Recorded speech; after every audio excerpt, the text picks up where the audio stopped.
the Jake Giffin Podcast. You've gone from scouting talent to sculpting it, to making guys kind of what they are. Let's rewind a bit. Who's Ahmard before all this happens? Ahmard is just a young man from a small town in Texas, man, New Caney, Texas, who basically grew up with a pen in his hand, man, and a dream to do big things. And so, obviously, I speak, I coach, I teach fitness classes, I'm in ministry, and all these different things like that. But it starts off right here. And I always believe that the greatest gift God ever gave me outside of the word is my pen, because that is the foundation of everything I do. There's a notepad next to me right now with a pen in my hand, and there's several notepads sitting next to me because I constantly stay writing, because I believe that the greatest power I have is within my pen. And so obviously it evolved into so many different things, and obviously I made a name for myself in the college football recruiting analyst world, working with Fox Sports Southwest, working with Sooners Illustrated magazine, and I was a Texas recruiting analyst for the state of Texas. And of course, most colleges across the country look for athletes from Texas. So I had quite a few updates with many young men over the years. And it was just an interesting journey to go through that, because obviously during that time, life was happening to me. And so while I'm studying, how to see how they're, analyzing film, I was going through some pretty some rough times on my end as well. And so that kind of led me to spiritual and personal development. That led me to reading my Bible more. That led me to reading many of the books that all of us in business are in, Who Moved My Cheese, Think and Grow Rich, Inspired Destiny, How to Win Friends and Influence People, all of the, there's like a top 10 that read. That is the top 10. Yes. And I dug into all of those books. And so here it is. I'm just, I'm a jock from Texas, former jock, who's now a sports writer, but I came up on personal and spiritual development. And so I just needed to find a way to marry the two of those. And that's kind of led into what I'm doing now. And man, for any of your audience out there, they can probably tell you that there's been a major roller coaster in life. And, what you thought you were going to do when you were 9 years old was different when you were 17 years old to when you got 28 years old and when you became mid-30s. And some of us are reinventing ourselves in our 40s and 50s, and that's kind of where I am right now, and I'm grateful for it. And I know that my heart heavily, because it seems like my entire life, everything has always pointed to the empowering of young men.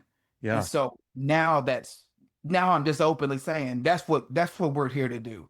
Like, I mean, I have many platforms that does many different things, but at the core, when it is time, my focus is the empowerment and the betterment of the next generations behind us and moving them forward so that they can be productive, awesome young men, awesome husbands, awesome fathers, and awesome contributors to this great country we have called America. Yeah, and I think that's how we connected. I think that's what I think attracted me to you was we're on similar missions. They're very different backgrounds, very similar missions, whereas our coaching model here, we use a D6 coaching model, which I developed. It's an integration of neuroscience, modern psychology, backed up with its foundation being the Bible. And so we integrate modern psychological principles with scripture, and we get maximum change for young men, old men. I mean, we have a broad demographic. We focus on men. We can help anybody, but you've spent a lot of time in, first of all, what interests me, what you said, small town in Texas. Mm-hmm. When you're in a small town in Texas, football, sports, that's the life, right? That's everybody's life wraps around that. At what point did you fall in love with the pen? Like, what is writing to you? It's funny because the pen actually came before sports. I began my father put me in competitive sports when I was about 8 years old. I bet. I was running summer track in Humble, Texas, which is the larger town up the street from where I was in New Caney. And I ran summer track there, worked under a lot of great coaches then. And really I truly believe that was the foundation. because the track, I always say there's certain sports that absolutely build character. And I think track is one of them.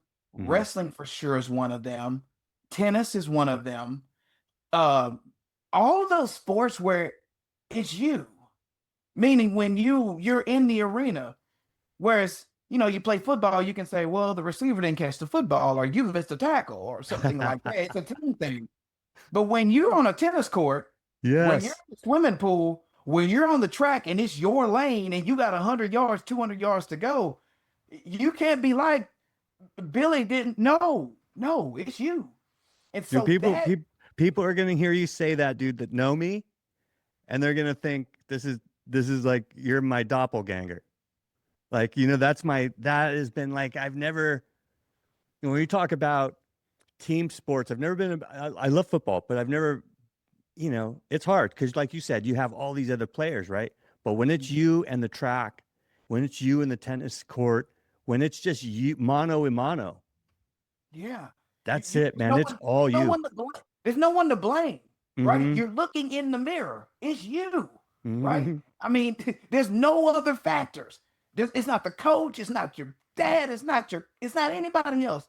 It's strictly you. I mean, and yes, and no, we didn't discuss any of this pre interview whatsoever, because the one thing that I noticed, like, because my nephew now, I think he's 23 years old, but when he was a kid, he was playing soccer very early on. He was a goalie. And then he kind of switched between multiple positions. And I remember my sister called me one day and was just like, hey, your nephew killed it. He scored 4 goals. And I was like, wow, that's awesome. I was like, how many, I was like, how bad did, how much was the margin of their victory? And she's like, well, they don't keep score. What? What do you mean they don't keep score? Who won? Well, they don't want, there to be, an official winner. And I'm like, then what the heck are we playing for? I mean, what is there to study and go? What are we just doing this for fun? Even when you play pickup games at the park with your boys, you're still keeping score. Now, at the end Yeah. of it, you're not like, hey, I won 5 games, you won 3. Like, we don't care about that, but we still keeping score.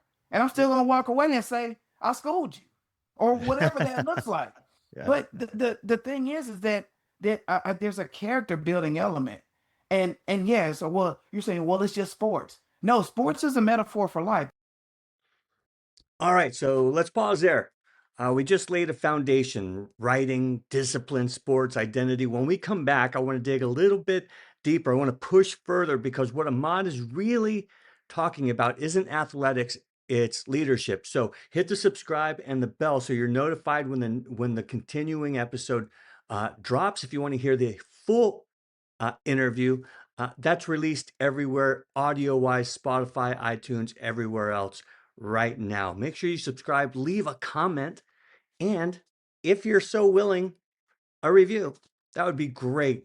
It costs nothing.